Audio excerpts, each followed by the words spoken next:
In true Dumb Days fashion, in true production fashion, guys, we're all still in the middle of productions and everything, so we were getting a little started little later today. But welcome back to the Dumb Days podcast. Giulio here, joined here by Nick Jandora, joined here by Josh, also known as Belvedere, and joined here by Jack Rottier.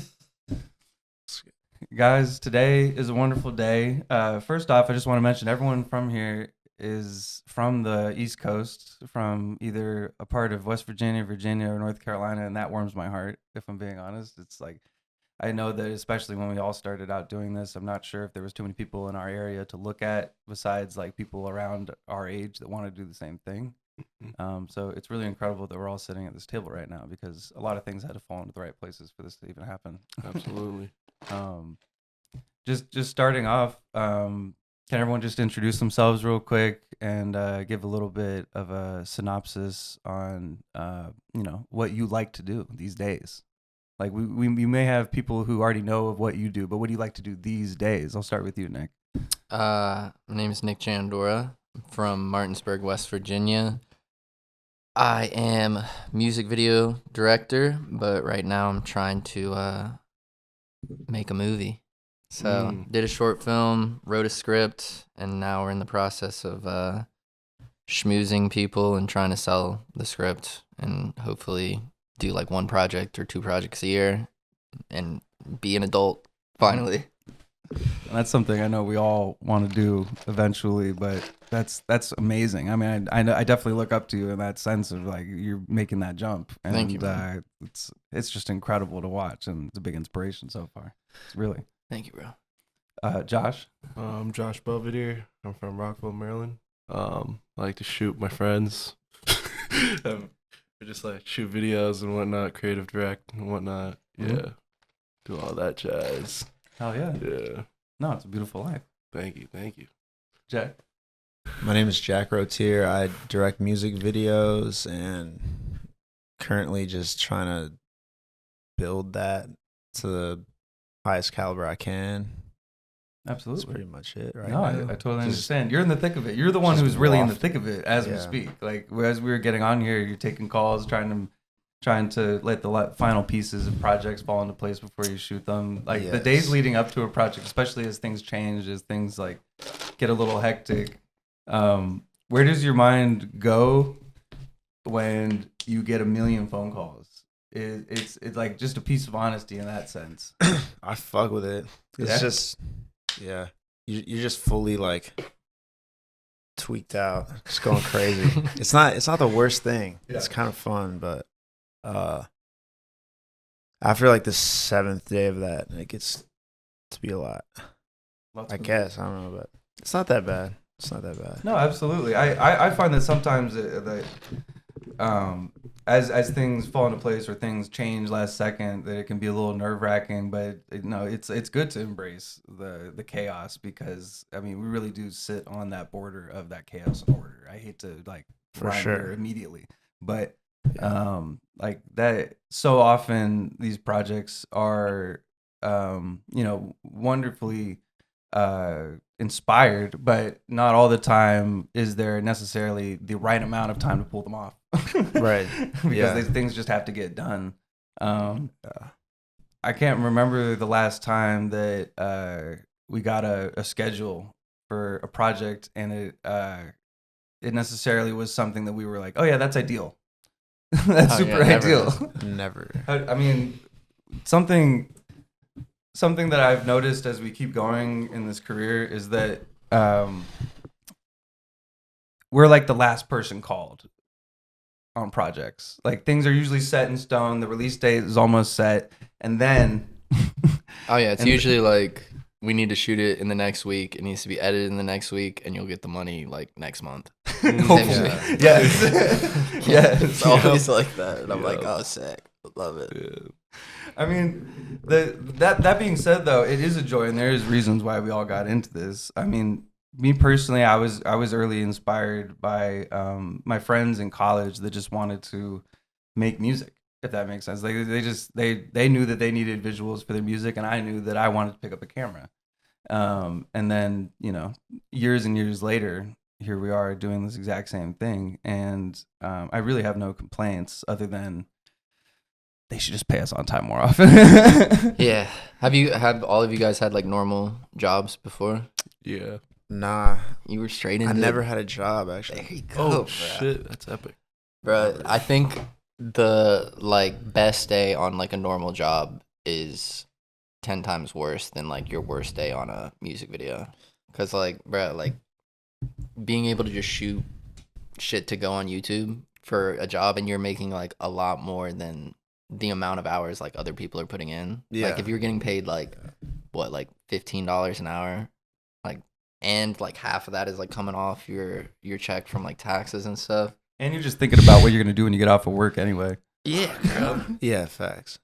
That's Have true. you really never had a I've job? never had a job. Oh my god, I'm I've so al- impressed. I always just did like super weird shit. Like I was that kid that was selling like snacks during lunch, and like shit. I did that, and then I was super into longboarding, and I started just like bartering and trading like wheels and boards and shit. No I just shit. started making hella money off that, and then I just did super random stuff like forever. But there was always like were you always really interested? I know snacks are a little different, but like, Yeah, you're always yeah. super interested in anything you were trying to make a bit like a business out of on your own? Yeah. Well, like in high school, I started a business where we were selling water ionizers. Yeah.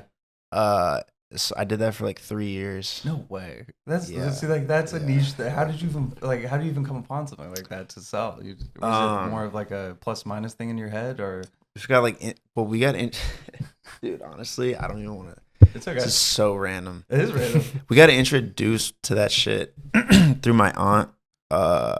She like showed us the machines, and then basically like it had an impact on my family, like health wise. So then I started just like Whoa, no, that's selling actually big. selling those units.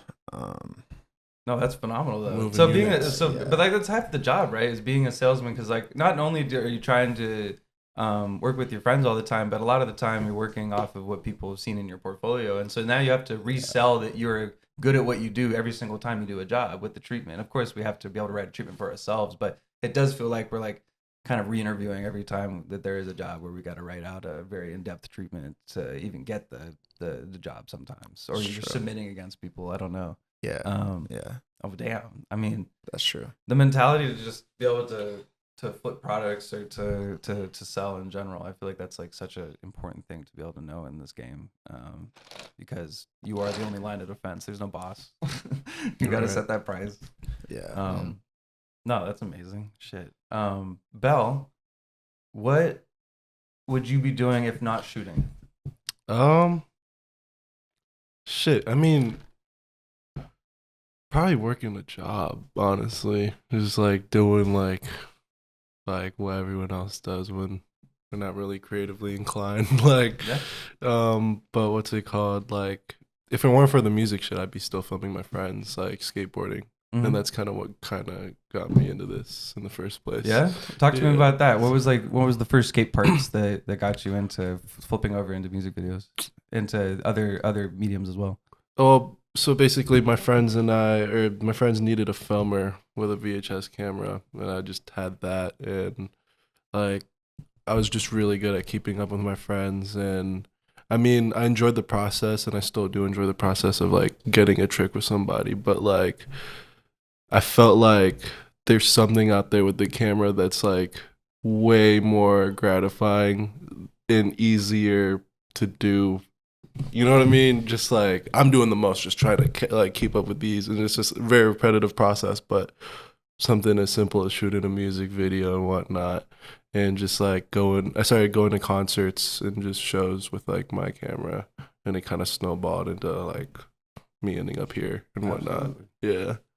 I mean, I think we can all relate to like there was always some smaller thing that, or not smaller thing, but first thing at least that led to us sitting here today. I mean, Mm-hmm. what were those first videos for you guys that led you into actually getting to that range of gigging and doing the smaller music videos and leading you to the larger projects? What was like the first inception for your first picking up of the camera in general?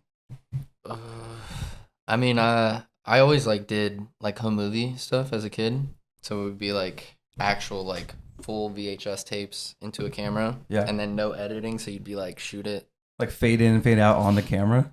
Yeah, this is when I was like 10. Okay. So it'd be like, say we want to shoot like we did like a killer clown Mhm. like kind of movie, but you would shoot it, and then if you like fucked up, you'd rewind and then shoot it again. Record over it. Yeah. But I did that, and then in high school, so I went to high school like I graduated in like 2010. Mhm. So it was like 2007 when YouTube first started, Mm. and it was like Smosh and all the sketch comedy shit. So I was like, okay, I'll do that because it's fun. Yeah. And then I got partnered with YouTube, but we were making like maybe $100 every like 3 months, so nothing crazy. But that was in high school, so I was like $100, like Right. let's fucking And go. partner with YouTube. It was just like, Well, that was the only way to get, to get monetized. monetization, yeah. So you had to like do a partner program, and then that kind of snowballed. Gotcha. Where it was like in my area, people knew like I did stuff with video, Mhm. and it was when not a lot of people did stuff with video. Mhm. So just random people would be like, yo, I need a music video. So I was like, okay, I can do music videos. And then just shot a lot of bullshit. A lot of just random, like, if you're a dude with a camera, just pull up and shoot it.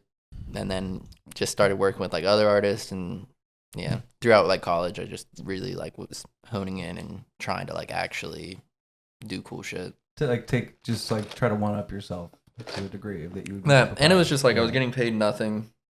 I was, like, maybe $50. At most, maybe 200. Mhm. And then, yeah, I was just watching people that were doing like bigger music videos, and I was like, that's what I want to do. And then in college, I met Skies, and then that kind of like snowballed from there. Oh my god. Yeah, because during that time when you're making the $50 to $200 music videos, it's all coming from you. Like everything comes from you. All the ideas. It comes from the backs of people who are inspired by the project, who want to be involved. It comes from. But most of the time, a lot of us in the beginning there's no one there. It's you. It's you and possibly a gimbal. Yeah, I think like a lot of times, like I didn't go to like film school or anything like that, and I think at times that can like hinder you because you're gonna rely on all these people. Like even doing like big music videos for a minute, like you do that, and then you're like, okay, I need to do like a $2,000 video. And it's hard to scale down. Yeah, it's hard. Like you kind of get rusty at times because you're like, I haven't picked up a camera in a minute, and then I have to do like lighting, but you still like learn some of it.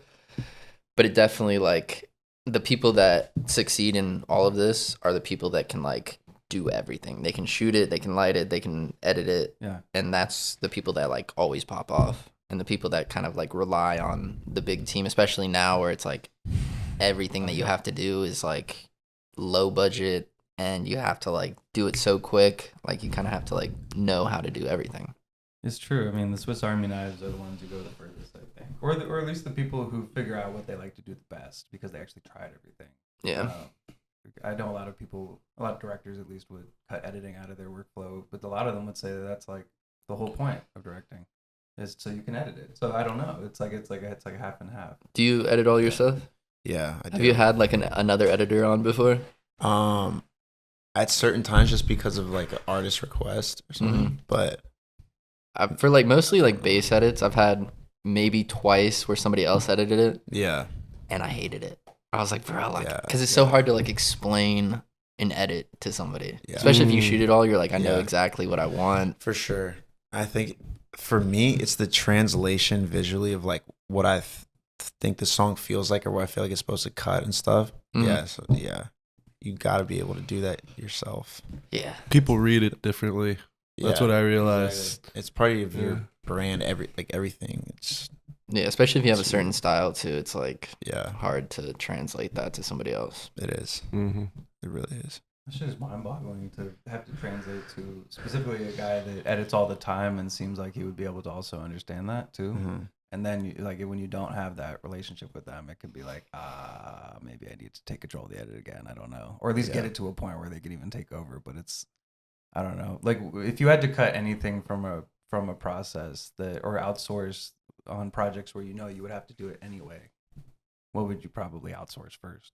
I know that's pretty specific. Editing, Just editing. Okay, there you go. Yeah, it's Yeah. like Yeah. takes the most time. but you never can. You never can. But I mean, bro, that's like 90% of like the time spent is like not 90, but be so much more efficient if you didn't have to edit. Yeah. No, it's true. I mean, half of the calls that make this job kind of stressful are about the edit. In my opinion. Oh, bro. Always back to I would say like 90% of them. Yeah, it's 90. Yeah. Because, bro. And it's always like, most of the time, it's always the most vague shit. Yeah. Where I'm like, bro, Yeah. what does that even mean? Like, Yeah. give me timestamps of exactly what you don't like. Right. They're like, just make it like a little like cooler. And I'm like, what the fuck does that even that's mean, insane. bro? Or they'll like try to. I've had like times where we shot, like we pieced it out. We're like, all right, we're just shooting like chorus or we're just shooting verse, and it's supposed to go in like this narrative thing, where this artist is like, I want this part on this verse, and I'm like, we didn't shoot any of that. And he's like, just make it work, and I'm like, no. I'm like, bro, I'm telling you right now, it's gonna look dumb.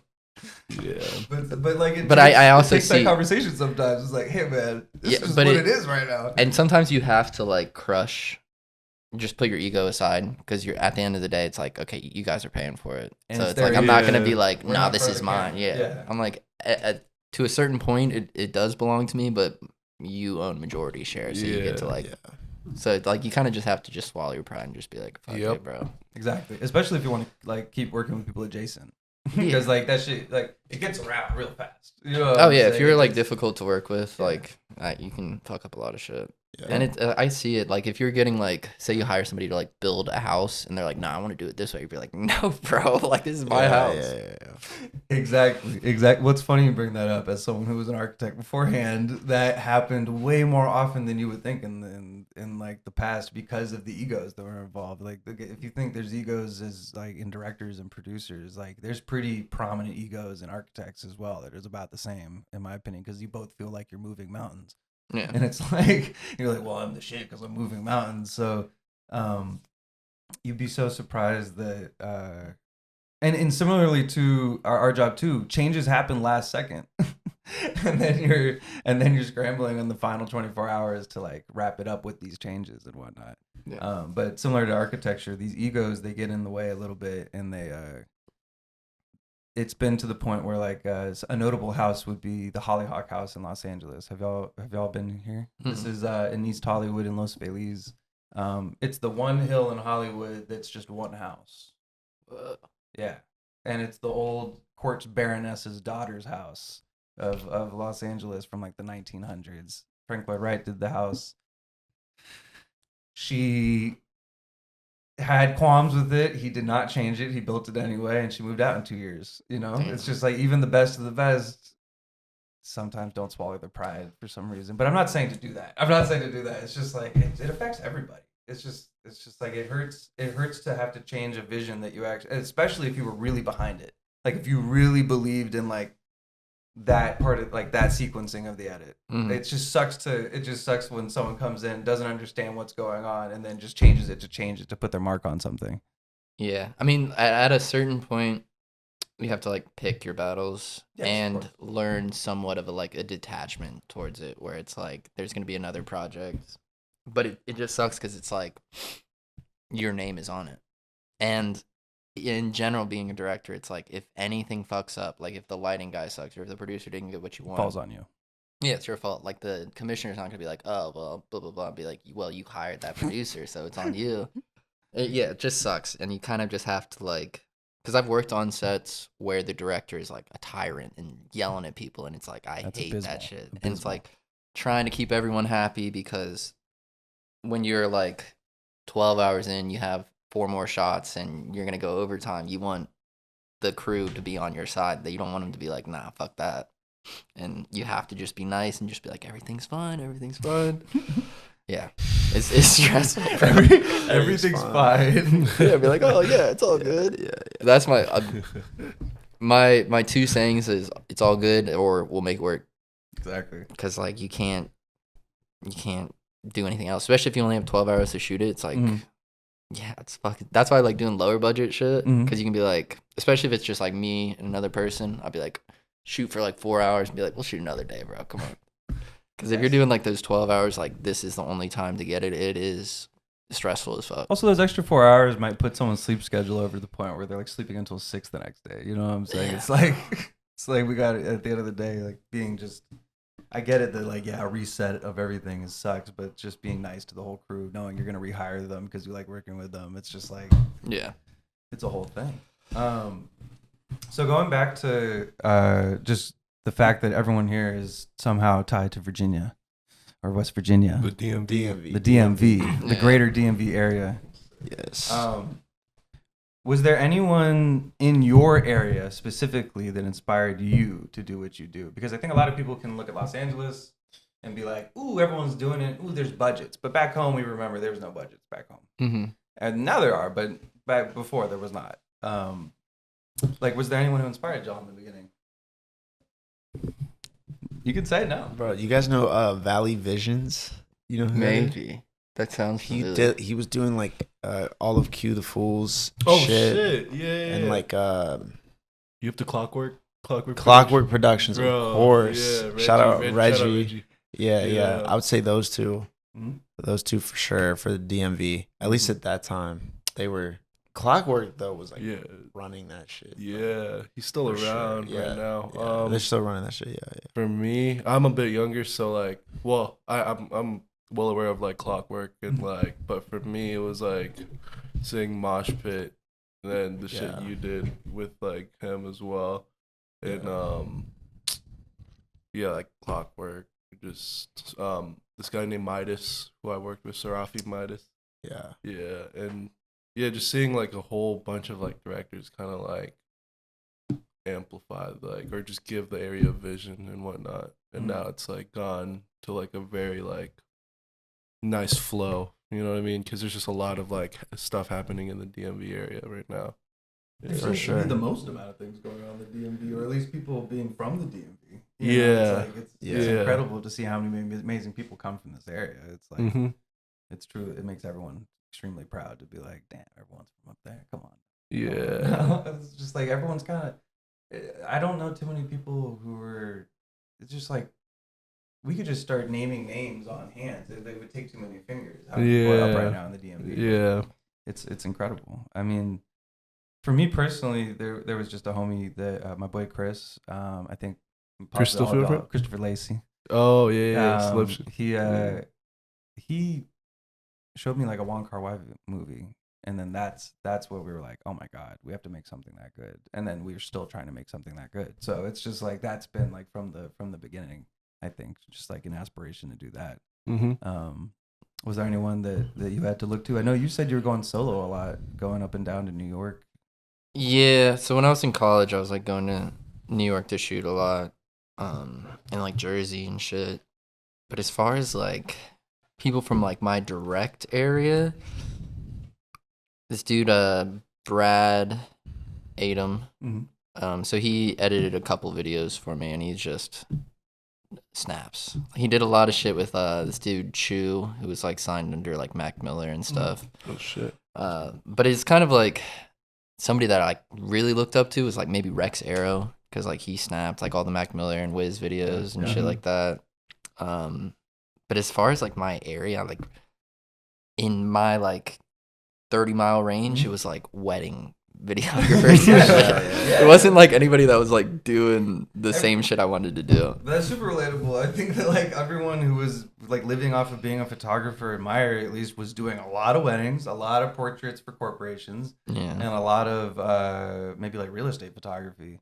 Like at most, it was just like Oh yeah, a lot of the kids that I graduated, because I went to like a film school for a semester, and it was like 10 minutes from my house. It's called Shepherdstown or Shepherd University, and it was the first year that they, like the year I graduated, was the first year they started this film program, and it was just ass. I was like, bro, this is like dumb as fuck. Not teaching me anything. Not because I was like, I'll learn like editing programs. I'll learn all this shit because I couldn't afford to go to like a nice film school. yeah. And it was just not teaching me anything. And I was like, I know, and it was a small school, so I was like, I know if I stay here, I'm not gonna, like, I need to meet people and like be in the mix of shit. And all of my friends that graduated are do the real estate shit. I mean, they're chilling, but It makes good money on the But, East Coast. yeah, Out I here, just see, it's like, some of their, really like- saturated, and all those guys charge ridiculously low numbers for crazy turnaround times with crazy deliverables. yeah, I mean, you I can don't do it with know. an iPhone, so It's true. It's true. But like, I come from like an architectural photography background where we're like jumping on top of buildings in New York and shooting with the actual tilt function on the lens for like the one time you really need it when you're like really high up and things like that, and being employed by like the firms themselves to do these images. And then I saw how devalued real estate photography was, and I was like, oh my God, everyone can do it now. no, yeah, But especially now. Switching over to architectural with the firms is still a little bit harder for people, I think, because that's like a relationship that's been built for years and years and years with firms a lot of the time. But Yeah, I mean, I'm just amazed at how saturated that is. It's like it's a really viable way to make a buck, especially outside of California. oh yeah. I mean, if you're living in like Maryland or something, like Mm-hmm. you're chilling. Absolutely. That was also like a viable career option if this shit did not shake. Just Yeah. like run around the house with a wide gimbal and just like. Oh yeah, the guys who do that now. Yeah. I get those on I get those in my feed. I'll be honest with you. It's like the guy running through the gimbal and picking around. 4-door house. I mean, Crazy. how did you and Mosh Pit meet back in the day? Because that's same area, same everything. I got T-bone on the I-95. What? By Mosh Pit. What? No, I'm fucking with you. He just started. He literally just started doing. Okay, the first music video that I shot for somebody that I really fuck with was the Con. Bro, shout out the Con, Yo, bro. that's my boy. Yes, Yeah. bro. So Yo. then JJ did the Trenches to Riches video with Wi-Fi God in the Con. Bro, yeah. And that was pretty much. I saw that shit, and then I was Mm-hmm. like, "Who the fuck is that?" We were like rivals for like maybe like a year, because not like rivals, but But we just- weren't I know what like you mean. chilling. Yeah. Like we both were seeing each other's shit, and we're like, But then he reached out to me, and then he was like, "Yo, let's link up." He tried to get me to join Mosh Pit with him, and then we just became really good friends. And then ever since then, we've just been just rocking out, done a lot of shit together. Yeah, it's great. That was a It's similar great. story. I met Mosh Pit. I was like literally chilling with Con. I told him like, yeah, I just been inspired to kind of like be like Mosh Pit, or just like looked up to him for a bunch. And then he was like, all right, talk to him. He just called him. It's like, yo, this guy Belvedere fucks with your work. And I was like, yeah, what's up, man? But we never really did anything until maybe like a year later. Like, Yeah. we just started like, yeah. But that's how it goes, right? Yeah. It's like it's never worth pushing. Well, sometimes it's worth pushing a little bit to do something, but like most of the time, it's not worth pushing it too hard. Yeah. with anyone, if I'm being Yeah, honest. for sure. Because yeah. like a lot of times comes around. Yeah. I mean, when you and Tommy became friends, and then eventually went on a long run of videos for this entire rollout, that's tonight is finally come to, well, this morning technically, I guess, but Yeah. tonight coming to a close. and Yep. still being rolled out during the album and whatnot. Yep. First off, huge deal that it all went and worked out with Yep. $1 Billion Baby. Yeah. But once that happened, what was possibly like the reality of when that happened for like the next 2 months, possibly? Like with just in terms of like shooting a video that's gone so big, and then the expectations and the reality of what that possibly looks like. You don't have to go into everything, of course, but like I think we all go through that of like, not to necessarily to that degree, but it's like every once in a while things will pop and whatnot, and then there's expectations, and then there's and I want to hear from all of y'all if there's ever been a point where you're like you had extreme expectations, and it worked out, or if it didn't work out, I don't know, or just like maybe making, even like as people who make money that comes later, a lot of times we don't think correctly, and it's like that money's not really ours until it's in the account. Mm-hmm. Like we kind of think like, I got plans for that money. Right. Like when there's like a good fee or a good budget, it's like, oh, we're going to get some gear, or we're going to do this and that. What was that whole experience like for you? I don't really have too many expectations other than just having like more opportunities, just more people to meet. And it was just a matter of like seeing if all of that aligned with what, you know, I fuck with, honestly.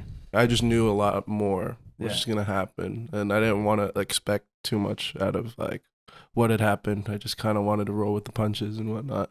Yeah. No, it's important. Yeah. I mean, that's because I think for so many people, they like something like as amazing as that will happen to them, and then it may seem like everything's great forever, like when it's happening. Honestly, that video just felt like another video to me. Good. Like, it was just another like Belvedere video, and that's how I view it as. Like, I mean, it's a wonderful video. Yeah. But Oh, yeah, besides that, thank there's you. a whole list of work you've done outside of Yeah. just that video for this whole rollout. I Absolutely. mean, what was one of your favorite things that y'all were making during this whole rollout? If I had to choose, it was probably like the "Wish I Never Knew You" video, Yeah. or actually, okay, no, the Ghouls and Ghosts video. Yeah, it was with Tommy and Paco shot it at like the old house and whatnot. That was just a very like lovely memory. Yeah. Just like they made the song that day, wanted to shoot a video that day, and it all like just seamlessly worked out. You know what I mean? It was so much fun in the kitchen, in the backyard. Yeah. To the first shot in the hall. Mm-hmm. Just running down. Very fun Oh my stuff. God. But like that, it's funny. I don't know if y'all have this experience. I know it's like hard sometimes when, of course, this is like our main job, and we're trying to always keep things going. But have you ever had the experience recently or in the last couple of years where you were in the middle of a bunch of big projects and then you did a fun run and gun for free or for cheap or whatever, and it ended up being the most like one of the more freeing things you've done in a while? I don't know. Personally, I did that like 2 months ago, and it made me like fall back in love with running guns. Even though I've been doing like more kind of longer thought out, not necessarily nuanced. I don't want to say that, but it's like just more thought out productions, I guess, than the fun improvisational running guns. I don't know. I feel like you just have more freedom with the lower budget stuff, and it's just kind of like playing on the like feeding or doing jobs to like feed your soul and doing jobs to feed your pockets. So it's like sometimes you have to like do these big projects, and it's still like you're enjoying it because it's like this is what you wanted to do. But I think creatively wise, like doing the lower stuff and just like proving to yourself that you're like, okay, I can work with these huge things, but I still like can do this small stuff, and it is a point of pride. Yeah, it's just like staying like not rusty, just like staying on your shit and being versatile and being able to like work with anything that's thrown at you. Yeah, no, that's true. I mean, no, you're so right. That is probably why I appreciate it a lot more. It was just like sharpening the blade a little bit, being on the other side of holding the camera even instead of directing a director of photography. You work a good amount in the half and half of holding your own camera and then also directing and not holding the camera a lot of the time. I mean, which ones? I mean, I know you don't prefer one or the other, possibly, or do you? I don't know. It also depends on the project, obviously. Yeah. I mean, shooting the right like rap song, it's so fun to just shoot a bunch of takes and then just freestyle that shit in the edit. Shit's awesome. But I feel like having a crew, confidence comes with that. It eases the stress of the project for sure. But again, if it's lower, more chill, like, bro, we're shooting the shit for free. We're just off the love, whatever. Yeah. It's just great vibes anyway. But I don't know. It's a duality of it for sure. Because sometimes it is almost more gratifying to shoot it yourself in a way. No, really. But, there are those moments all the time. I mean, do you remember the last time that you were so stoked about something you did solo? I mean, that one that we did, I mean, Chris colored that shit, but the Who Wanna Fight that shit was was a great. three-man, that was a three-man job. Yeah, it was two of us, really, and then a colorist. Yeah. That was a great video. That, and then this other one I did with Keyshore. Yeah. That was great. But that comes with working with your homies, you know? Like, exactly, we had tons of people on set that we knew. I mean, it's just fun to it's fun when everyone's relaxed, but also so dedicated to the idea that you were putting forward, Right. especially for like Who Wanna Fight. Everyone was Right. so down to make that vision happen. It was Mhm. like, I don't know. That's such a wonderful video with Trevor Spitta if y'all want to see that. But yeah. Bro, you poured concrete in the fucking In my rental property house. I poured concrete in our yard. Hey, it was all Like, fine. that I was dug it up. yeah. Holy I dug shit. it up, filled it in with dirt. That was crazy. And then we're sending a fucking feed to a TV with the 80-foot HDMI cord and shit. That was so funny. That was so funny. to a bro. TV we had on the roof. Like Yeah. it was like That was when it's your own place and you don't have You to can think do- about you can timing. do whatever can the just fuck do Whatever you anything. want. And I think that is like I think that's the joy is the freedom you were saying. Yeah. It's like when you really have the freedom to like put anyone you want in the set, put anyone you want on the team, but like Yeah. use your own house. I don't know. It's Right. fun. It's so much fun. Exactly. Because I mean, you guys seen? Oh, Stevie helped with that. Stevie Yeah, did help. Stevie Shout did. out Stevie, bro. Shout out Stevie. Stevie shot it. You guys seen Noah So Cold, right? Yeah. Lately? Have Like, you seen Noah's work? have you I think seen so, him? probably if I saw it. Like he's just. I don't know how to describe it. You would know how to describe it better Yeah. than me. But that's like that shows you the power of understanding how to edit. 'Cause he's just like that's part of his brand too. Is he makes a point. He's like, yeah, bro, I used a trash can as a tripod for this shot, or like I shot this with a flashlight. Like, but then when you see the edit, you're like, this is so fire. Like, it's Yeah. so sick. It does its job, like communicating the song. Like, And it's just yeah. visually insane. Visually Just to insane, the see all ideas the are crazy. And just the modern yeah, meme culture coming through in the Dude, videos, like, Okay, so he just that's did something that's a for, question. This lady, Who? do you know this lady's name? She's brand new on the scene. oh my god, bro. I know. Yeah. Whole lot of cheese. Whole lot of cheese. Yo, do you Whole lot of, you know who this is? do you know? Nah, do you know who's behind that? I do, but don't talk Okay, about yeah, it. exactly. I'm not gonna speak on it. I can't speak on I it. can't speak on it.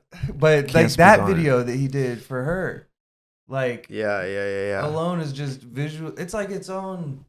I don't know how to describe it without showing you. It's just like. Whole lot of cheese. Whole lot of cheese, Let bro. me see. Have you had like instances where you're like on a big set and you're trying to do something that you can normally do by yourself and they're like struggling with it? Bro. I had that recently, Bro. bro. The first time I almost tweaked on somebody. And it was a Yo, lighting people. I was like, bro, I just need a shadow. dude. And Dude. They were like, So they had this massive thing where I'm like, yeah, we were shooting in a small space. They had like these two huge bars. yeah, And we had like basically limited us to like 7 feet. yeah. I'm like, bro, just get a normal fucking light stand, Yes, bro. bro. I can't say what it was, just whatever. But the situation was basically we paid way too much money for gaff and crew, and it was we did everything one location, whatever. And basically, yeah, towards the end, we were trying to do this backlight shooting into a parking lot and using one of the windows, shooting a light out there. And I was like, yo, we need to turn the light a little bit. The dude literally said, bro, go do that yourself. Like, and we're paying them like so much money. He's like, bro, go do that yourself. I'm like, the fuck? What are you talking about? Bro, This is why you're here, bro. Yeah. He brought the Wow, shit. no one's ever said that shit to me on set, but Yeah, that's yeah. insane that he would say that. What the Yeah, it's fuck? crazy. So, yes. Damn. Yes. Bro, it's usually Yeah. like the people. Sometimes when I see like they have so much shit, I'm like, bro, I know we're not gonna use half of this Yeah, stuff, and you guys are gonna move so slow. Oh, you're talking about the Yeah. gaffer wants to put I the know. 7-point lighting system up or some shit. Or just like It's they just have so much shit and they can't do like they don't know shitty rig stuff. Oh, yeah. Like I love working with people that who are know. not dirty. People who Yeah. are not like They're gritty. like, this is Yeah. the rules and this is how you can. I'm like, no, bro. Yeah. I'm like, we don't Fuck that like. I shit. know this is gonna take 3 hours to set up. I can set it up in 10 minutes, Yeah. bro. Which Minutes I with find some it duct tape. so interesting because none of the shit was cut and dry ever. Ever. And even though they've been doing this shit for like their 10 years with a 3-ton grip truck or whatever the fuck, like, bro, you have been doing this longer. You know that we need to just solve problems the whole time. Like, It's why- it's a lot of like film school shit. Yeah. And then once you go Yeah. once you go union, Like you're, Fuck. yeah, Well, you're just like, I'm gonna. Do you think that lay it's like a back. mentality that's taught from school? Do you think that like their own teachers and their own just the culture, since the unions have such a or did have such a chokehold on the film industry for a long time, that they say you have to act this way so that you get treated correctly? Like a lot of them say that. I think that, but also I think they just work in a certain thing where like this is how you're supposed to do it. So Yeah. like you can't, and if you're doing it in a non-traditional way, like It's it'll looked make down you like upon. look unprofessional. And Yeah. that's so stupid. Yeah. Yeah, because at 'Cause my they're point, not I'm gonna like, see how we did it. yeah, I'm like, bro, Exactly. I That's not the edit part in of my BTS we're fucking posting. bedroom, bro. Yeah. Like, exactly. let's do some weird shit to make it Yeah, look good. right, right. It's what you're saying too, like with the architects and stuff. It's all that because they want to be able to just be like, they want to have that prestige and feel like they're the ones that know the most. They always want to Whatever. like feel But like it's they have like- a one up on you. Yeah, but it's not like that, not on set necessarily, but it's like they Yeah, want to feel whatever. like you're paying them for something Yeah. that they know, Exactly. and they know it, and this is the way to do it. like, Yeah. yeah. So we need to. Can we create a spotlight? We want to rig it up there, bro. Like honestly, I don't really think we could do that. Like or some shit, And it's like, no, we know that we could do that, but they. Yeah, It's a I very get it. long hypothetical. No, for real though. Whatever. It's true though that Yeah. does happen. I think that most often happens in the beginning when you start learning about like insurances and things like that, and then you're like, Yeah. oh, what do you mean I can't? I can't have this like 2 rods from the camera shop because we need longer rods for something. You know what I'm saying? Like, what do you- Yeah. and then Yeah. it's like for $30 and you need a like $500,000 COI. What are you talking about? It's just, Sometimes, like, there's very few times where I've had a lot of times producers and ADs are the like sticklers with like rules and shit, Yeah. which I can kind of see. because they hold a lot of ability. Yeah, but like, I would say like 50% of my shoots, probably more now, we've done some kind of like shitty rig. Like, especially if you can't afford it. Like I did a party alone video. We needed an overhead shot. We were shooting on, I think, at the LF. Didn't have an overhead rig, but we had a Heavy C-stand. camera, though. We had a C-stand with a boom arm. Literally put it on there. Had to, well, we had No way. we couldn't like hold it because it would shake. So we had like all these sandbags, and then just had to like basically set it. And he was like in a chair, cameras above him, and we had to wait like 5 minutes in between each take because the camera, like once you press the camera, it would be like shake, and we were all just like waiting for it to fall, but it never fell. But I feel like if it was you a regular C stand, a normal C-stand, like like it was a attached to Little like arm this, attachment, like this yeah. shit. like bigger than that, but like one of the like Yeah. the silver ones, and then Oh the my ones that have God, like the little Skinny arm. Yeah, attached to it was the on arm. the Yeah. skinny arm. We had That's it on the fucking- skinny arm. That's insane. Holy shit. Damn. That's crazy. That's See, crazy. it Yeah. works though. Like I've seen people duct tape their camera to the ceiling, and I'm just like, how did you get that to work? But you did. Yeah, bro. I mean, But there's a will, there's a way. It's don't be. I think that's also like a mantra of this entire company is like dare to be dumb. It's like dare to look stupid to make the final product be insane. You know what I'm saying? It's so worth it at the end of the day because at the end of the day, there's no grades, there's no report card. All we have is a portfolio. yeah, and it Right. doesn't matter how you get the shot as long as you get the shot. Because like, especially like I've done like floating rigs, like where it's like him laying on the ground, act like he's like floating. Oh, yeah. Like, and we just put it Penny like board. you can get like a bunch of like crazy shit to like do it, or you can just get a little cart and fucking put a tripod there and then put weights on it to make it smooth and do Double that. dolly that shit. Yeah, Easy. That's like the simple ass double dolly. But I mean, there's the correct way to do it, but it's gonna take hours and it's It not. costs a lot of money for that. Yeah. That rate. Dolly and everything. Well, not too much, but it's more than you want to spend in the moment because you're trying to put a pallet on the ground. It's just like Yeah. there was I remember these moments back in the day, and they still happen from time to time. But like where like you're so inspired by a song and you just want to do it so bad, but there's no there's no budget behind it. There's no money behind it. There's possibly not even a vision from the artist behind it. Yeah. Is that any of y'all's like best work possibly? Because for me, I think some of my best work is like those projects. Yeah, probably. I think. Conceptually, at least. Yeah, I think once, like, getting just like challenged, just like brings out a lot of Yeah. like good shit, Being- and it's like, For sure. yeah, not having like certain things to fall back on because like I've done videos where it's like $50,000, and I'm like, this doesn't feel like $50,000, and then I do a video that's like $5,000, and I'm like, I like that one a lot better because I don't know. I think once you like plan it out way too much, like it's never gonna be like exactly how you envisioned it. And if you're like just shooting through it and you're like, I hope it turns out good, it's gonna be like above your expectation.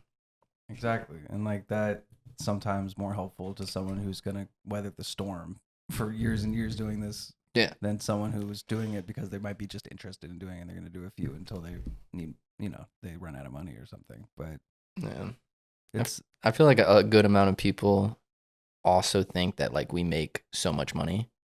Like if they're like, oh, they think we make insane. You have a video that has 100 million views, like you're cake, and I'm like, I fucking wish, bro. Yep. Because I'm like, I got paid like $5,000 from that at most, and that's like a good budget if you get paid $5,000. Right. Yep. They're like, you're not like getting like residuals or anything. I'm like, bro, doesn't even work the like actors that. aren't even getting residuals these days. It's like I know, so bro. for us. And to I get like, residuals I is can kind of insane. see it because I'm like, especially like those like big videos that they're like during the early TikTok days when they were just like signing any TikTok song that blew up and then just throwing like $50,000 to do a music video. I'm like, there's no way they're making their money back on YouTube. So it's like, and like that's coming from like the artists, and there's a million other people that are like splitting points and shit. So it's like, But I think that the advantage labels had of signing TikTok artists immediately was that these TikTok artists may or may not have had management teams that understood what they were doing to their rollouts was possibly one and gunning them. You know what I'm saying? One and gunning them and like spending so much on, I don't know. I mean, they were signing a lot of people. Like I worked with this dude, KBFR. Okay. And when I was talking to him, because he had this song called Hood Baby, and I think he signed to like Columbia possibly. But when I was talking to him, I was like, how long have you been making music? And he's like 2 months. And he was like, this is the first song I made. He's like, I was a football player before it. And he just had a song that just blew up. He's like, now I'm like, the pressure's on because now I have to like make music. And I'm like, that's crazy. Well, why are you telling people that you're trying to you're trying to develop artists and then you do that? They definitely learned their lesson. They definitely because like I feel like a lot of it started with Arizona. So like the Roxanne song was just so massive, and they were like trying to like repeat that same thing. In Arizona, like he was just like almost treating like his music like a job before he blew up. Because I lived at his house when I first came out here. I like slept on his couch. In North Hollywood. And it was before he like had blown up, but he had like this kind of like method where it's like, I just need to put out this many songs a month and they have to reach this amount of money to make, or this amount of views to make this amount of money. So he was like super like business oriented with it, where it was just consistent, and it was like if he kept doing the same thing, he would like guarantee a certain amount of money. But he had like a normal job. Did he love music? Oh yeah, he loves music. Okay. Like he would just like, but he the kind way of he like would speak about it. It was about in the business sense. Yeah, he definitely like treated it business side, but he like loved making music. Yeah. Oh, that's incredible. I mean, I think everyone's mentality with art and with melding it with their own money and their lifestyle, and like it's all, everyone's mind is totally different, I think, and everyone has their own way of doing it. But I just remember the era is also being so different. I mean, it's an ongoing conversation, but today in music videos not the same as 4 years ago in music videos, not the same as 8 years ago in music videos, is not the same as 12 years ago in music videos. You've been around longer to see the change firsthand. I've only been able to see it firsthand the last like 4 or 5 years. But where do we think it's going, and can we recount when we first started tapping in with the whole scene and like how it's evolved from there? Like, you want to head it off and then keep going? So where I think it's going, tough to say, but I would say that I would assume that people are probably getting sick of just short, not thought out content and just flooding it, like the oversaturation of stuff. I think one, it affects artists because they're not going to have like the same like core fan base. Like it's going to be like people aren't going to be as like attracted to something that they just watch like 10 seconds of and then scroll and see something else and then scroll.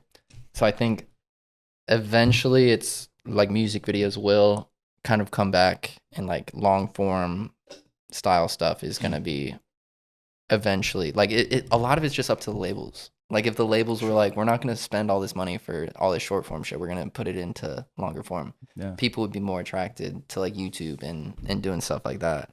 But I think for them, like they just look at like the bottom line of money, where they're like, the short form we spend less on and it gets more engagement. So that's all that matters to us.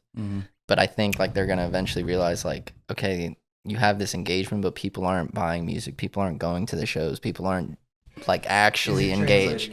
Yeah, just because like you get engagement and like a comment like doesn't mean that it's gonna roll over to like actual profit. It's true. So I'm hoping that eventually, but I mean, I already knew when I was doing music videos, I was like, the bubble's gonna pop, bro. Like this is not. Really? I know from the jump. When I started doing bigger music videos, I was like, there's no way they're making their money back, and eventually it's gonna like burst. Like, so I'm just prepared for it, and I was just appreciating it while I was there. I get it. Because like even like the SoundCloud era, it was like there's a lot of good music that came from it, but there was a lot of just like shitty artists that were getting signed just because they had like tattoos or looked a certain way. They could play the part. We had a lot of like, Milli Vanillis running around. But now it's like it feels like I don't even know what era it is, because like you think of the SoundCloud era, you can think of like a certain type of artist. It's true. But now like what type of artist do you think of now that besides like the underground style stuff? It's like hard to pinpoint what that is. Brennan Jones, Laser Dam. Netspin. That's bad. Yeah. Osama Son. Xavier So Bass. Yeah. I mean, these really are the names that are brought up when you think of like the underground. The future. But it's not coming out of the underground. But do you think it is? Do you think it is as like wide as? Because I'm also like old, so I don't know. You're fine. I think that it's like a mix. I think it's a mix of the saturation of the on the production side that everyone has been talking about from Whole Lotta Red on, essentially. Inspiring the next like 4 years of people. Everyone always points towards Whole Lotta Red, in my opinion, and then music that sounds like Whole Lotta Red that came afterwards. This is that era. We're living in it, I think. Because before Whole Lotta Red, who was making music like that? I don't know. Like, put me on.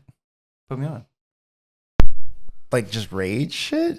Well, just like who popularized it and made everyone else go for it. You know what I'm saying? It's like you don't have to be first, but doing it the widest is another thing. Trippie Red. But his didn't resonate. Yeah, it didn't resonate. It wasn't a cultural. It wasn't Mario Judah. He really. There you go. He changed the game. He changed the game. Do you know J Law? So he's from our area. He's the guy that shot all the Mario Judah shit. Yes. Yeah.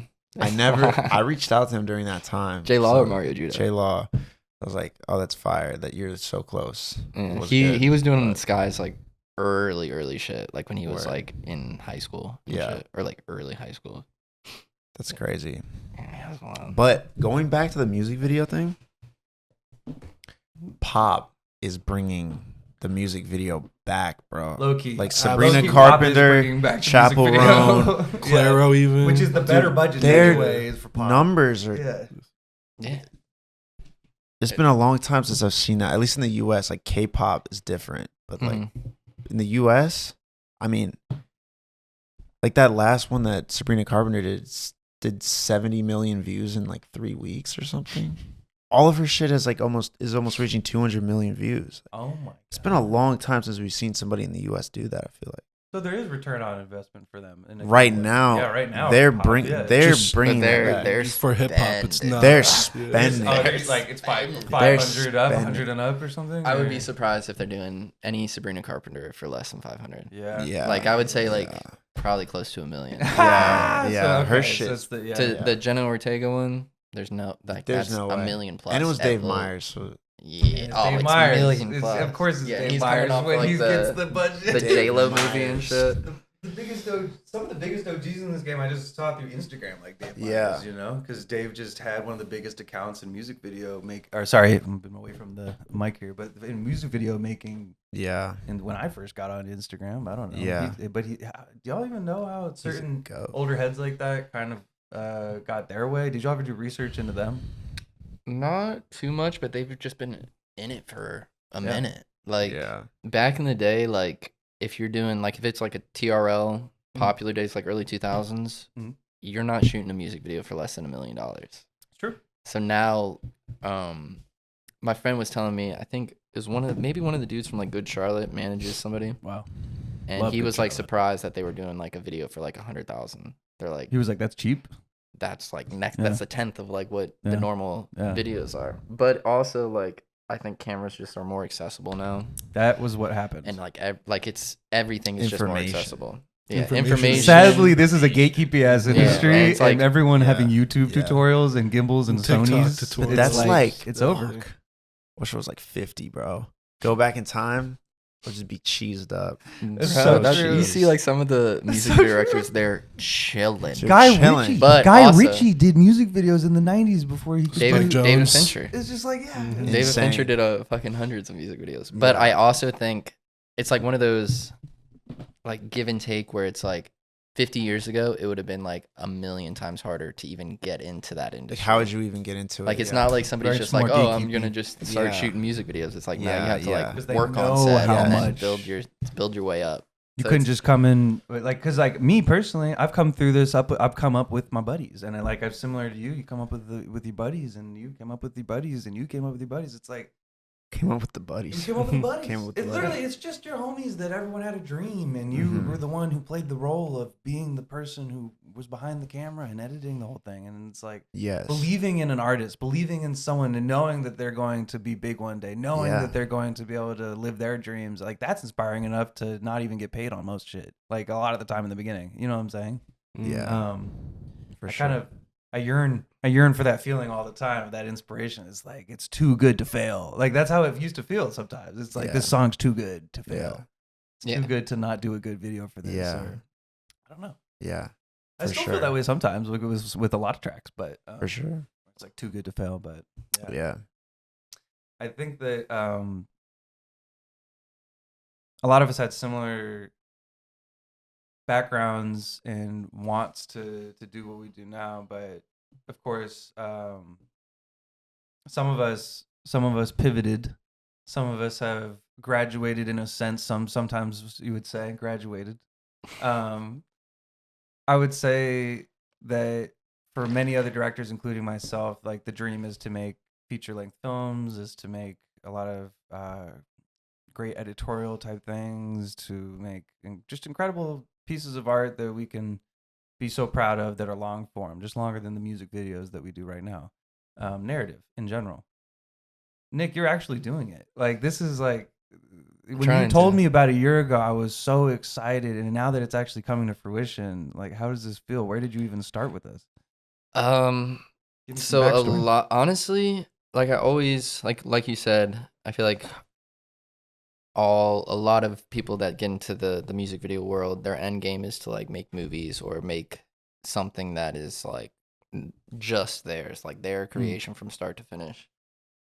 So I always like wanted to do that, but I was so busy with music videos, and I was like, okay, like this is nice, but then the bubble popped. Music videos were just not like that.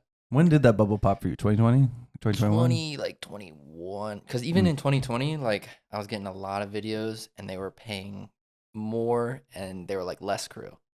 Yeah, they were so, like- so you we're- get to they're take like- more fees. So Yeah, you get they're to like, live we better. have Yeah. COVID, so you can't have that many people on set. Yeah. But we're also, since it's a risk, we're gonna like put more money into it. So I was like, oh, bet like easier videos and more money. I'm 100% with So that. Hollywood, because I wasn't here during COVID, they were saying Hollywood and just the general production crews, they were saying since it's a risk, everyone gets better budgets and money.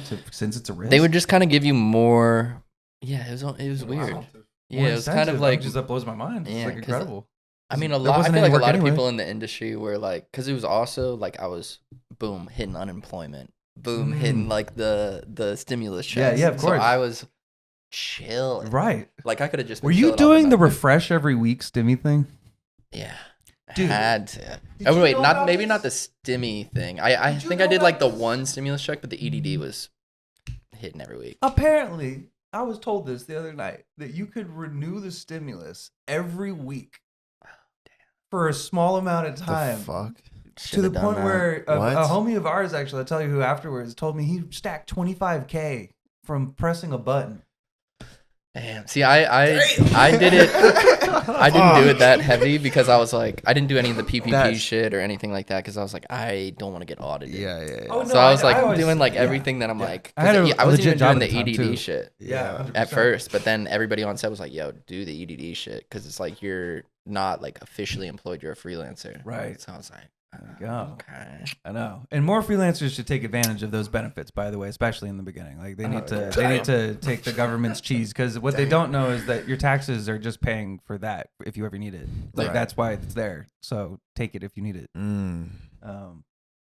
Damn. Okay. So that bubble pops in 2020 Yeah, bubble popped, and then or 2021 rather. Sorry.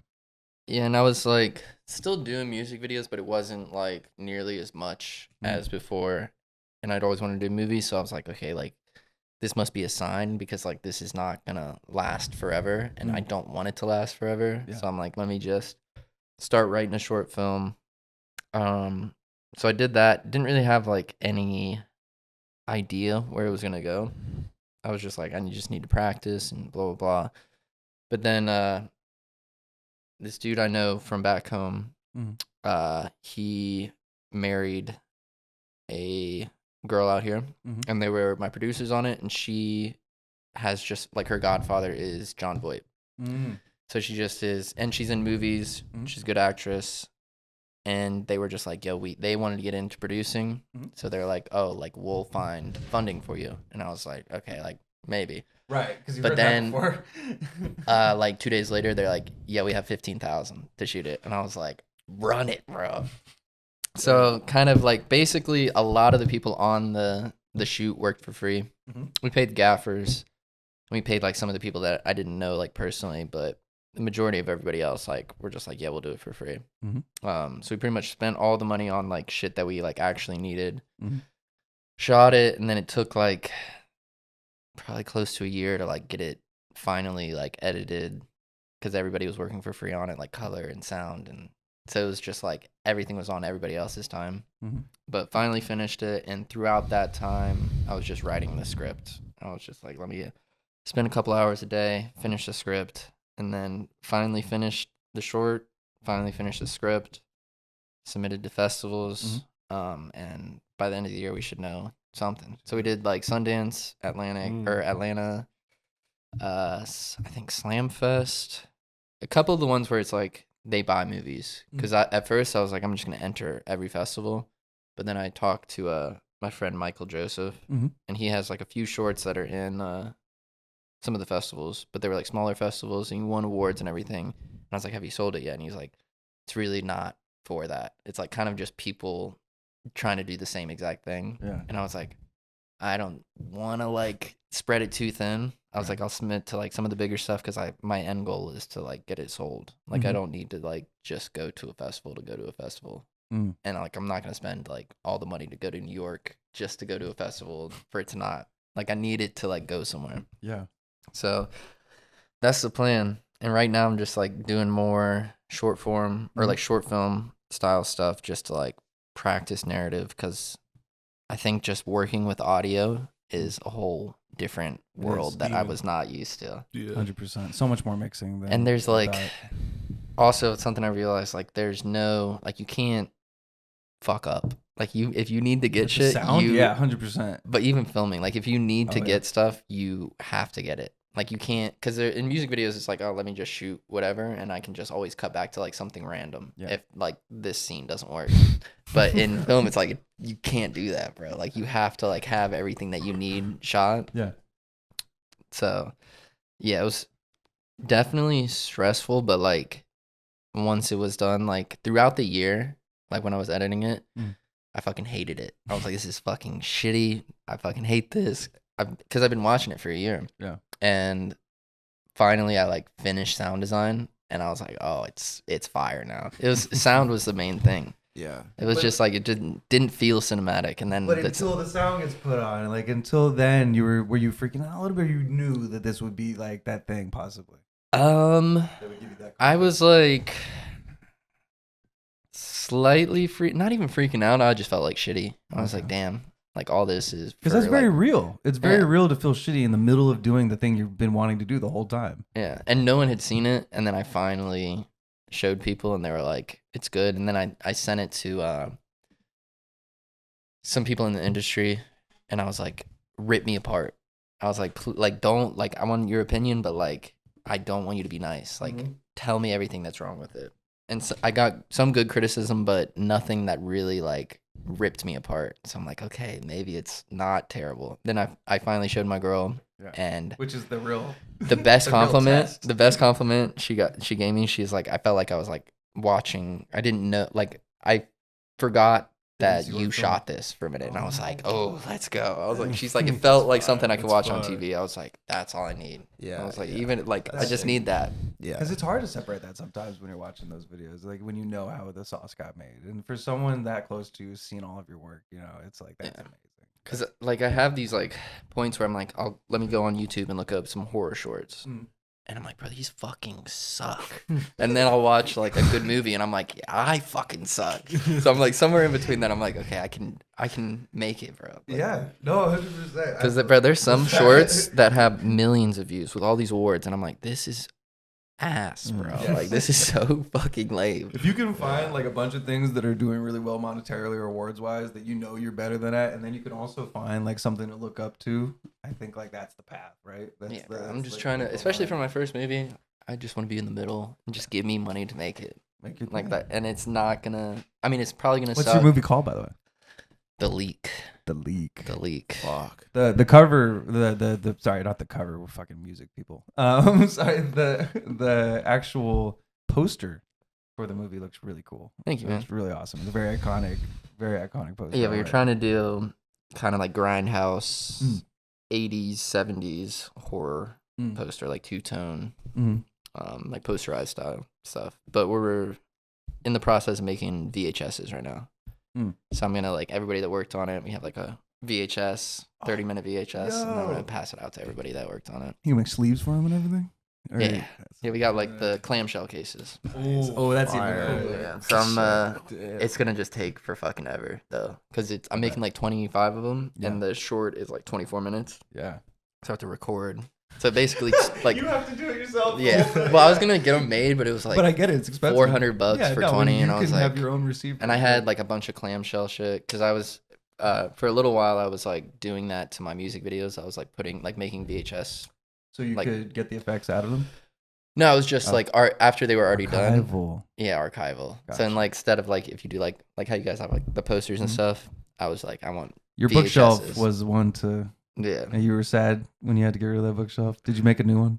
Yeah, For my those room who now haven't met is Nick, he has the craziest paraphernalia / movie memorabilia. memorabilia. It was, but everything that all the mementos from along the way were on one wall, Yeah, I mean and they're it was so cool. It was so they cool. are now on like my office is just covered because I tried to like not make my entire house like a I understand. I Like a tried to shrine to that. yeah. I was like I want like I'll just have my office so every inch of my office is just like I filled bet. with all the shit. Dude, it was everything from props to the recordings that you made to special edition things that were made And from then like all these projects. flavors of Mountain Dew. Yeah, that you have a ridiculous Mountain Dew What the obsession. That y'all, I don't know. Yeah, for those who don't know, we're gonna out Nick right now. He's the biggest Mountain Dew addict, not addict, but enthusiast, I would say. Yeah. Well, I'm gonna get a sponsorship one day One day. or do a commercial. Okay, one flavor though, out of all the, how many flavors do you have in the wall? Close to like 40, 40 or 50. Damn. What's the weirdest one?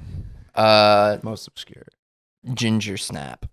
It says gingerbread flavored. What flavor is it? Or what color is it? It's like a green. The can is green. I haven't drank it in. Or birthday cake. I'm birthday cake Whoa. also. It was a for weak the lab.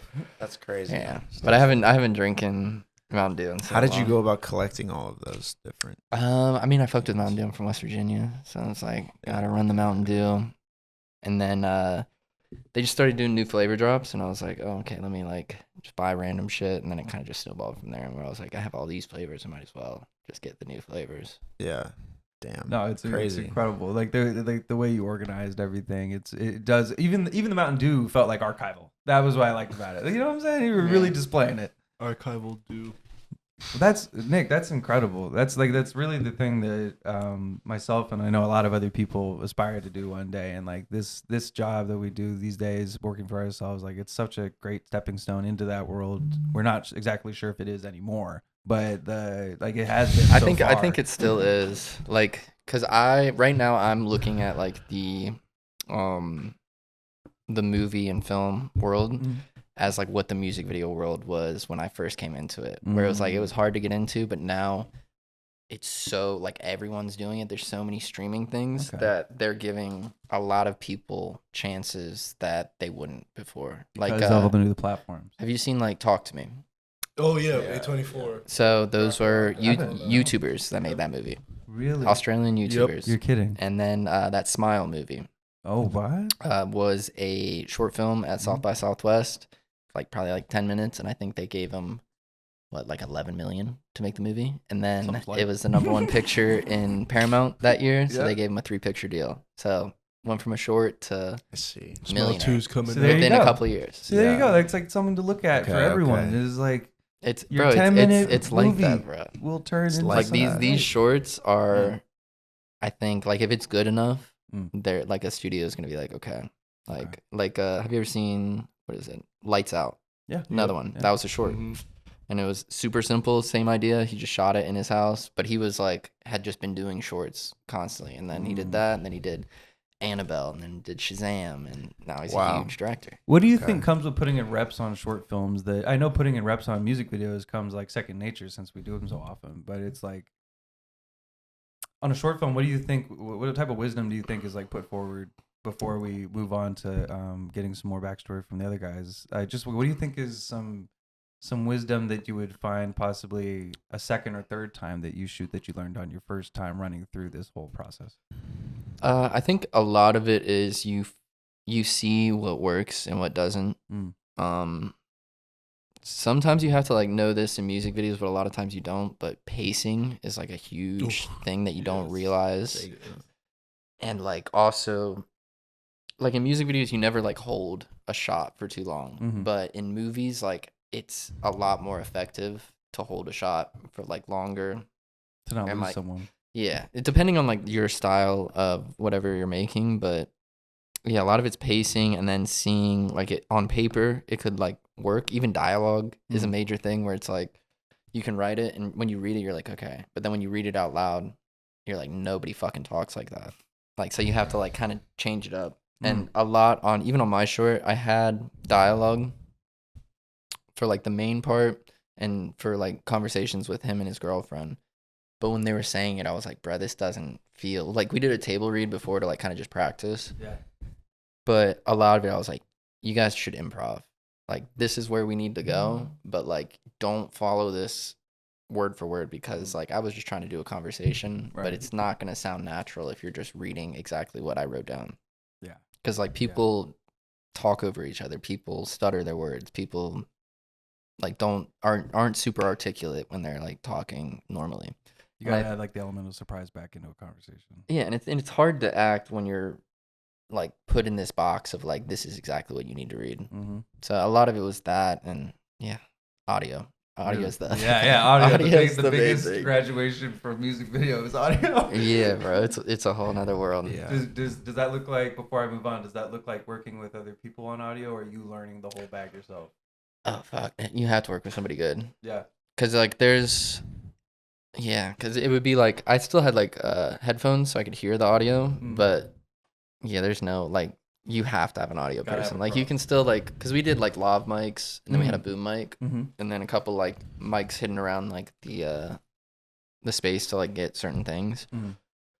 But even that, it's like when you have a lav mic, you run into problems like if somebody moves their shirt and then you don't have like really clean audio of them talking, and it's like you need that. So it's like a lot of like playing around and like, okay, I'm gonna cut to like an OTS shot where it's like her saying this line, and it's a lot of just like moving shit around. Gotcha. Like it's not like, oh, this is the audio and then it goes from there. It's like and then we did a lot of like ADR stuff, like re-recorded audio. Yeah.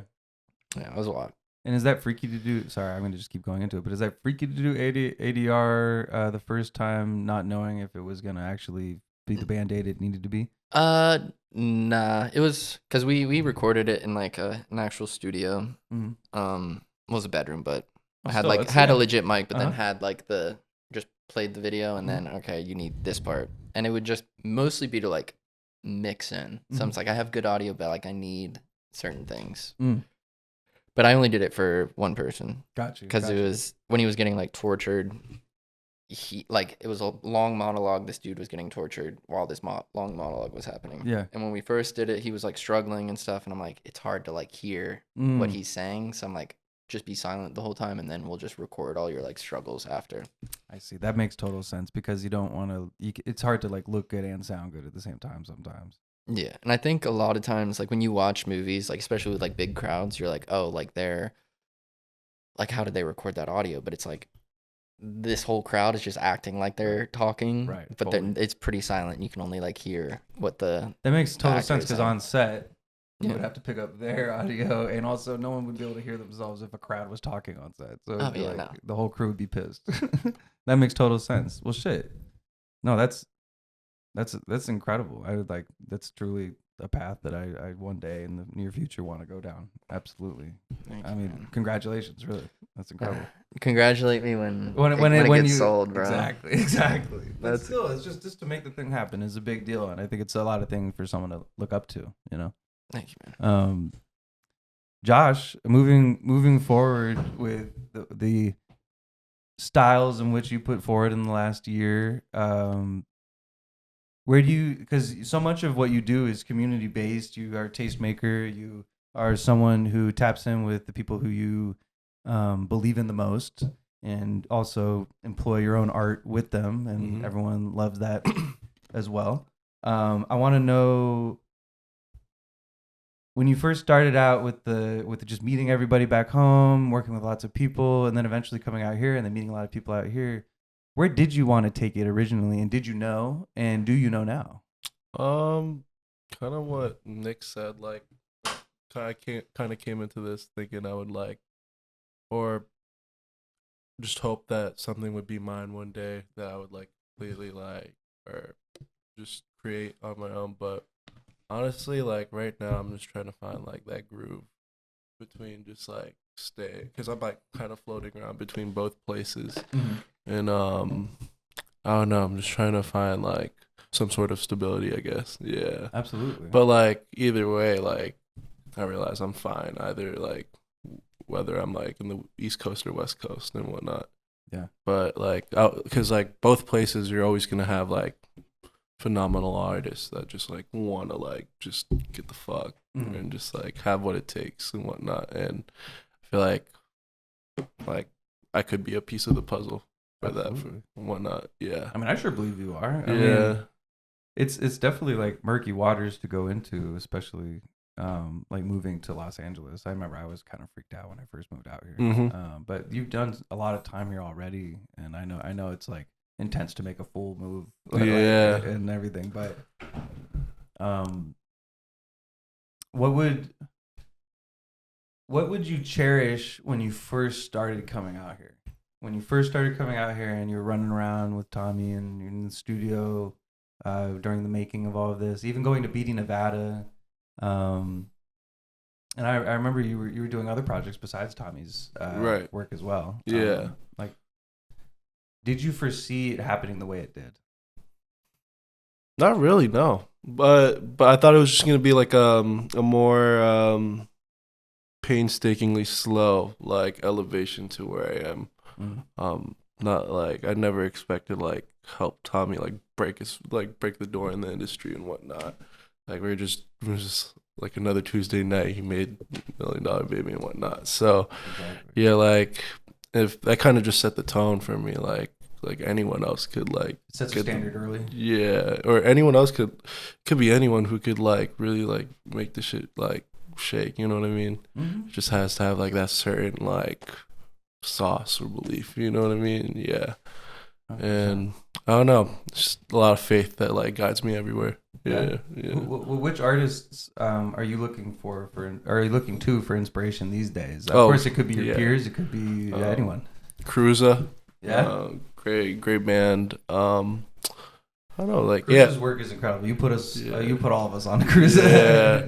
Just love them. Yeah, they're wonderful. Like I just like they just put their music just puts me in a different mind state, and I'm just like, oh wow, like just like seeing other people's like accomplishments kind of like inspire me, like or just seeing the height that they're able to like capture and whatnot. Just people shining, it kind of like I don't know, really like gives me like reinforces me that something like is amazing can happen or whatnot. Yeah. Mm-hmm. And also motivation to like meet the standard as well. You Absolutely. know what I'm saying? That you set for yourself. Yeah. And then also inspired by the standard that they're setting at the same time of making their incredible music. It's like you want to be able to pair or make something even better than the song is, you know, by help to help the song. It's like, I mean, yeah. Talk to me on how you picked up a VHS for the first time. Yeah, as I said earlier, it was like through skateboarding. Mm-hmm. There's something so natural about the form factor, like of the VHS camera. It's just like for consumers and just like just film the moment, just isolate the moment. But just recording in that aesthetic, there's something like there's a charm to like even though it's oversaturated in my eyes, but having that archival charm, just like it's kind of timeless. And regardless if it gets oversaturated or not, like the fact that the footage off the camera just looks out of like a different era will always like captivate someone in any corner of the world. You know what I mean? No, it's true. Yeah. 100%.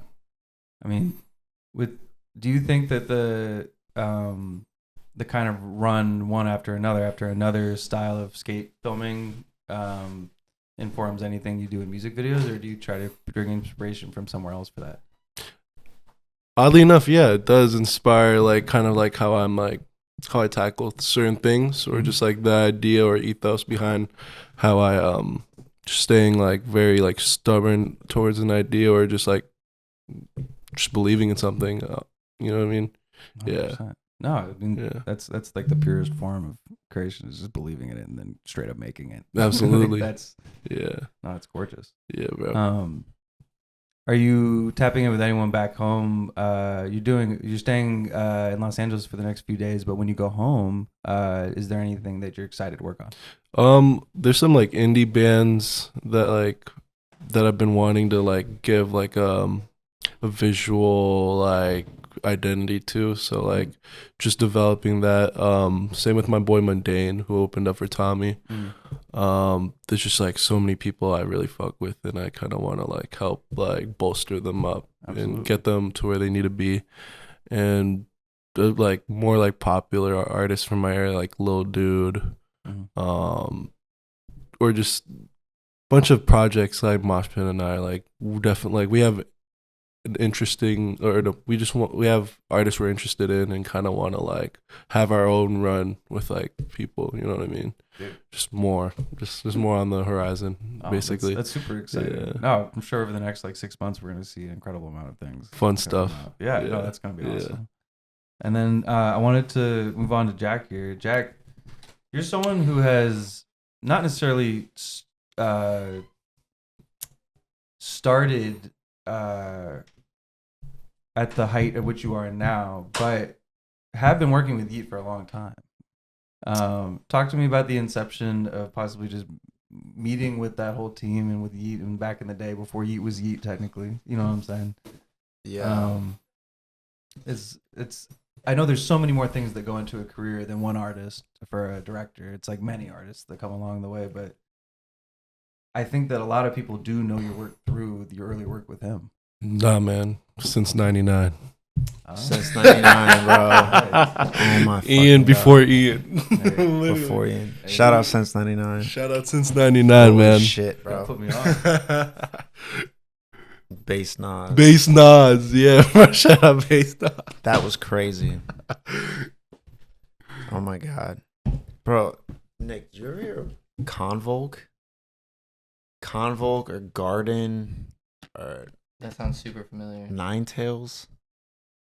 Yeah. Those Convolk, those definitely. guys. I'm trying to think Those of guys, bro. Convolk. Where's Convolk from? Oakland, but he would be in New York a lot with all these guys. Yeah, probably. Like emo rap days. Yeah, okay, yeah. Like deep cut SoundCloud shit. Deep cut SoundCloud shit. Yeah. That I mean, just I don't even know. Just because you brought up that, the first the first thing that ever happened was Convolk, bro. Okay. Yeah. I took a bus up to New York and shot him, with Savage Gas, and then No shit. That's right. We were just talking yeah, about it's this the other day. Savage Gas. Yeah. And then when I went back up there again to shoot the song he had with Garden and Nine Tails, that's where I met Keyshore. Was in Oh New York. shit! Like Damn. randomly, he was with him, Jackie Boy. We We're all, love you. they're all staying at this dude named Heavy Empty's house in New York. But that's how I met Keyshore. And then, but yeah, then that was like, because before that, dude, I did that con shit, but yeah. But then the emo rap shit got fucking It got huge. sick, yeah. And then you're saying that is But- what snowballed into getting one day hit up to do For videos? sure, yeah. Well, so okay, because then I went back up to New York again to film with this emo rapper, and I was supposed to stay at his house, but then his girlfriend got pissed at him, and I couldn't stay there. Only other artist I knew at the time in New Sounds York very real though. was Yeet though. Okay. So I literally, because Internet Hippie had. Do you remember Internet Hippie? I've heard of internet. He posted that Brink song on there of Yeet shit. Do you remember that song? Yeah, Yeah. So I was Damn. like, yeah. So I was like, that's way. I fuck with that shit. Yeah, I was like, this shit's dope. So I followed him on Twitter. I literally DM'd him. I was like, bro, I'm like, I got nowhere to stay. I'll shoot a video if I can like stay at your crib. So I just pulled up, and we shot this shit called Goat Emoji, and then that was it. Really, Yeah. it was just that. No, that's night. like, but that's That was what it it, takes basically. sometimes. Is like Some one random trust, ass shit. one random thing Yeah, that yeah, happened, yeah. and then y'all bonding over the fact that you're staying with him, essentially. you know? Yeah. So No, that was pretty much that's fucking insane. inception. Yeah, It's like crazy. going from that to shooting in the desert Oh yeah. at like the glass house, the mirrored house Yeah, that was that built shit. out there. Can you Yeah. walk us through that process a little bit? It might be more simple than we thought. I don't know. Didn't you shoot multiple That's right. videos there too at that same house? Just that one. Oh, okay. Just that one shit. Okay. That shit is cheese. It's so expensive to go there, bro. Did y'all have to like rock a bunch of the budget on just that house? Hell yeah, dude. That shit Yeah. it's like $5,000 a night for that crib. Damn. Yeah. But it was worth it because it was so weird. It was so obscure. You get to raise and drop the ceiling and Yeah. But yeah. I mean, in regards to that, I'd been out here again, and he was out here. We shot another thing. And then Keyshore basically had an open room. Yeah. And I'd always been. That's where I'd stay. It was his crib, and then he's basically, yo, move in here. So then I was like, yo, I'm moving out here. He's like, oh, okay, we're about to tap in. So then we just started shooting hella shit. And then it was